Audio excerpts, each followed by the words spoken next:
Je suis de Californie, et quand je cherchais la fac dans laquelle je voulais m'inscrire, j'ai réalisé que je devrais aller sur la côte Est si je veux pouvoir faire du hockey. Ma mère et moi-même avons organisé un voyage à travers le Massachusetts, New York, la Pennsylvanie et Rhode Island pour visiter plusieurs écoles dans un court laps de temps. Une de ces écoles était l'université Ithaca. On avait décidé d'y aller au dernier moment, donc nous n'avions pas vraiment beaucoup de temps pour visiter le coin. Plusieurs personnes nous ont dit qu'il y avait une chute d'eau pas très loin, qu'elle était particulièrement belle et qu'elle valait le coup de prendre le temps d'aller la voir. Nous avons donc décidé, avec ma mère, d'y aller jeter un coup d'œil avant de quitter la Pennsylvanie. On a tapé chute d'Ithaca sur le GPS et ça nous a amené dans une route montagneuse avec des virages sans fin. Il y avait un point d'observation dans un de ces virages, il était en hauteur et on voyait en contrebas, entre les arbres, la chute d'eau. Ma mère ne voulait pas laisser sa voiture là, elle m'a donc proposé d'aller regarder par moi-même, pendant qu'elle est restée dans la voiture. J'ai accepté. La première fois que je suis descendu, je faisais en sorte de bien observer ce qui m'entourait, je voulais pas qu'un truc me tombe dessus. Je suis allé au bord de la chute d'eau, j'ai pris quelques photos et je me suis assise pour écouter l'eau un petit moment, avant de retourner à la voiture.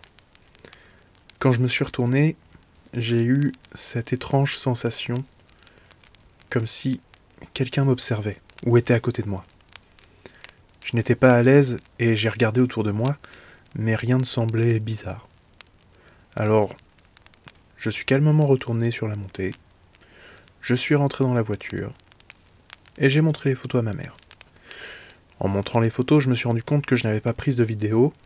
Ma mère m'a proposé d'y retourner pour le faire. On avait assez de temps, j'y suis donc retourné. La deuxième fois où je suis descendu, je me sentais un peu moins joyeuse. J'étais dans un renfoncement, donc ma mère ne pouvait pas me voir. Je me suis senti plus isolé et plus exposé à un potentiel danger que la fois précédente. Et cette sensation n'avait de cesse de grandir en moi. Je suis arrivé au bord de la chute, j'ai pris ma vidéo, je tremblais. À cet instant, j'avais la sensation que je devais à tout prix me barrer de là. J'avais véritablement cette sensation d'urgence. Je me suis retourné et j'ai repris la montée, mais une sorte de force me stoppa en plein dans mon mouvement. J'étais immobile, là, comme un lapin dans les feux d'une voiture. Je ne pouvais littéralement plus bouger, même pas d'un pas. Une véritable sensation de danger m'assaillit, pesant contre ma poitrine. Un danger direct. J'avais littéralement l'impression que j'allais mourir. Je ne pouvais toujours pas bouger alors que je ressentais cette présence qui se rapprochait de moi. Cette chose paraissait immense et bien trop réelle.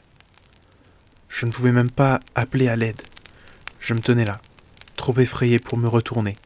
Mes cheveux se sont dressés quand j'ai eu l'impression que cela se penchait pour me dire dans l'oreille « Yo-ho !»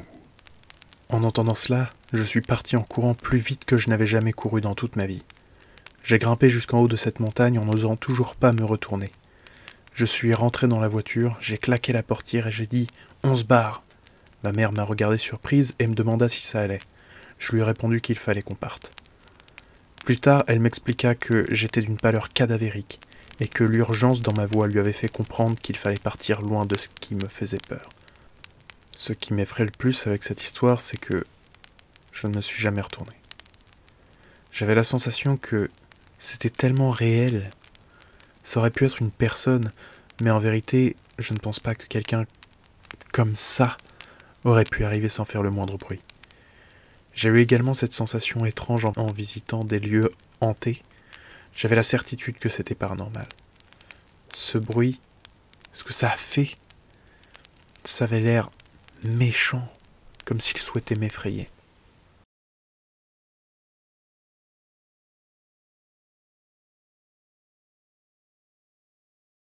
C'est arrivé il y a une dizaine d'années.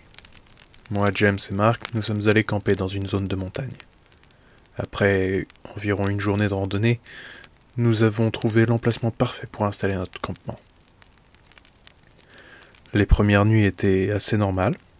On a un peu trop bu, beaucoup ri et beaucoup mangé. Tout allait bien jusqu'à ce que James disparaisse pendant une grosse demi-heure. Faut que vous veniez voir ça, les gars, nous a dit James en arrivant au campement, en courant. On a pris nos lampes de poche et nous l'avons suivi. C'était une vieille maison délabrée. Le ciel nuageux assombrissait l'ambiance, rendant la demeure un peu plus étrange, voire effrayante. Alors que nous nous rapprochions, quelque chose attira mon attention. Cette chose avait presque l'air humaine, mais elle se déplaçait à 4 pattes. Ses bras et ses jambes étaient très fins, et ça n'avait pas le moindre poil. Elle disparut dans la maison. J'ai demandé à Mark et James s'ils avaient vu quelque chose, mais ils répondirent que non. Je me suis donc dit que ce n'était que mon imagination. Nous atteignîmes finalement la maison et décidions d'en faire le tour. En entrant, une odeur atroce nous fit reculer et nous couvrir le nez et la bouche. Surmontant l'obstacle de l'odeur, nous avons visité le rez-de-chaussée, puis nous nous sommes rendus à l'étage. Alors que nous nous rapprochions de la chambre principale, nous l'avons vue. Elle se tenait sur ses pattes arrière. Elle s'est retournée et nous fit face. Elle n'avait pas de visage, seulement une bouche. Nous étions immobiles, ne pouvant rien faire d'autre qu'observer cette créature. Elle attrapa un cadavre de rongeur par terre et ouvrit sa bouche, si grand. On aurait cru que sa tête se séparait en deux. Avant qu'elle n'avale sa nourriture, James éternua. La créature produisit un cri horrible, si puissant qu'il nous fit nous couvrir les oreilles. Puis elle se jeta sur nous. Nous partions déjà en courant, dévalant les escaliers le plus vite possible. Avant que nous sortions, James glissa et tomba. J'ai attrapé sa main et j'ai commencé à le tirer de là. La créature se rapprochait, j'ai vu que James s'était blessé dans sa chute et qu'il ne pourrait pas se relever. J'ai crié pour que Mark m'aide.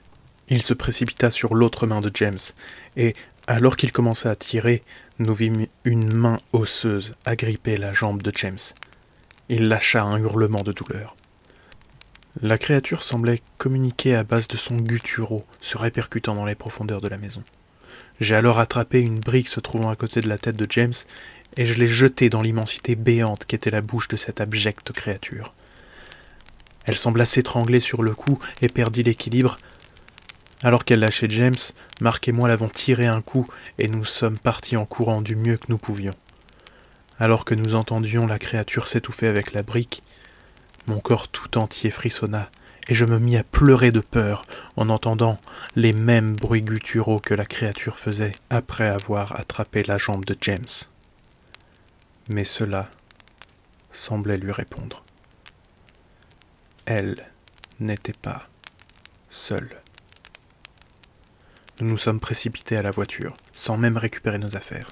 Nous avons mis moitié moins de temps à refaire le trajet.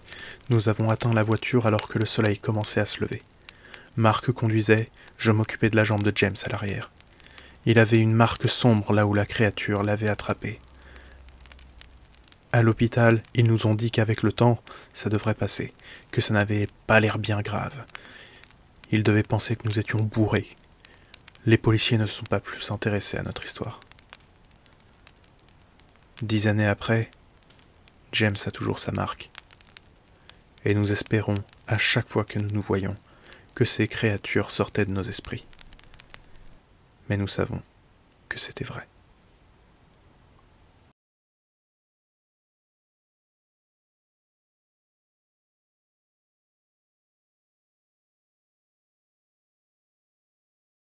Mes grands-parents sont morts il y a environ 10 ans. Ils sont tous les deux morts de vieillesse dans leur lit paisiblement, laissant derrière eux une maison à la campagne.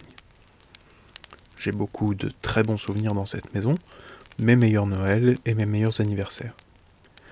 Malgré cela, récemment, j'ai commencé à faire des cauchemars dans lesquels se trouvait toujours cette maison. Parfois, on m'y poursuivait, d'autres fois, il y avait des fantômes.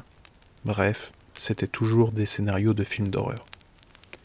Étant religieux, je me suis dit qu'il était peut-être temps de me rendre sur la tombe de mes grands-parents et d'y allumer une bougie.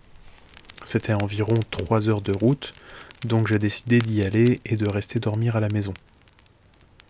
Je ne recommencerai jamais. Il y avait encore du soleil quand je suis arrivé. Je suis rentré pour ouvrir les fenêtres et nettoyer un petit peu. C'est à ce moment-là que j'ai entendu un bruit étrange. C'était comme si quelqu'un marchait à l'étage, mais j'étais seul dans la maison. C'était étrange, mais je me suis dit que c'était des rats ou quelque animal pouvant faire du bruit. Je suis donc resté calme et rationnel. J'ai passé le reste de la soirée à regarder YouTube dans le lit. C'est là que ça a vraiment commencé. La connexion internet est vraiment mauvaise ici. Il faut réussir à capter la 4G en se baladant dans toute la maison. J'étais donc dans le lit et comme je captais mal, je me suis retrouvé à patienter, assis, dans un silence complet. J'ai alors entendu clairement quelqu'un allumer la lumière dans la cuisine. Je savais que c'était cela, car l'interrupteur faisait un clic très bruyant. J'étais pétrifié. J'étais au milieu de nulle part, et j'allais me faire massacrer par un psychopathe. C'était dans la cuisine que se trouvaient tous les couteaux de la maison, et j'avais qu'une bombe au poivre dans mon sac. Puis, l'intrus commença à marcher, doucement, comme s'il se promenait. J'ai cru que j'allais mourir de peur. Je ne sais pas combien de temps je suis resté pétrifié ainsi. J'ai l'impression que ça a duré une éternité. J'attendais littéralement de me faire tuer. Je ne sais pas combien de temps j'ai attendu, mais je sais qu'au bout d'un moment, j'avais des spasmes musculaires à force d'attendre en étant aussi tendu. J'ai finalement rassemblé tout ce que j'avais de courage, espérant que l'intrus soit parti, et je me suis rendu dans la cuisine. La lumière était allumée comme je m'y attendais, mais la personne était partie. Je me suis précipité vers la porte, m'attendant à la trouver ouverte, mais elle était fermée à clé, comme je l'avais laissée. Personne n'était rentré. Je ne retournerai jamais seul dans cette maison.